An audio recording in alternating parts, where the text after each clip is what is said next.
Hello and welcome to another one of these ADD videos. Today we're going to look at higher order differential equations, specifically how to solve a homogeneous equation with two distinct real roots. The general solution for these, if they have distinct real roots, is this right here. Okay, so you're going to need to know that, have it memorized, and these are the roots R1 and R2 based on a function of t. So let's take this example here in blue. We have y double prime minus 2y prime minus 15y equals 0, as all homogeneous equations do. They always equal zeros. And we'll discuss how to find the particular solution for anything that has a function on the other side later. So the first step is to come up with a characteristic equation. In other words, you substitute each power of the derivative for a power of r, and there's no derivative there, so it's just 15. And then you factor this. This would be r squared minus 5r plus 3r minus 15. Those of you that can see what the factors are right off the bat, by all means, go ahead and factor. This is called factoring by grouping, what I'm doing now. You can watch a video on that if you want to go to the algebra page. This is a fail-safe way of factoring each time. So you can see we have two distinct roots. I did step 2 right there as well as step 1. So r would equal, if we set them individually, equal to 0, and subtract 3 on both sides, and add 5 on both sides. We have now two distinct roots. So next step is to plug into the general solution that we wrote up there at the beginning. So I'll just rewrite it here. Y equals c1 e to the r1 t plus c2 e to the r2 t. So y of t would equal c1 e to the negative 3t plus c2 e to the 5t. Alright? And that would be your general solution for those two distinct roots. Now, for instance, let's say you were given these initial conditions. Say I told you y of 1 equaled, actually let's say y of 0 equaled 1, and y prime of 0 equals 0. And what you would do is you would take the derivative of this and then plug in those values. So y prime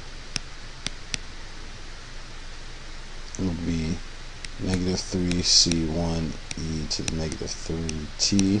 Just using the rule of the derivative of e to the whatever is derivative of whatever times e to the whatever.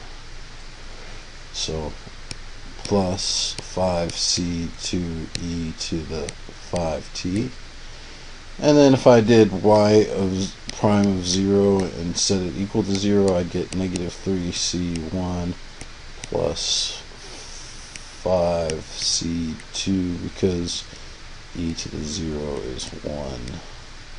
E to the 0 would be 1 again. And that would equal to 0.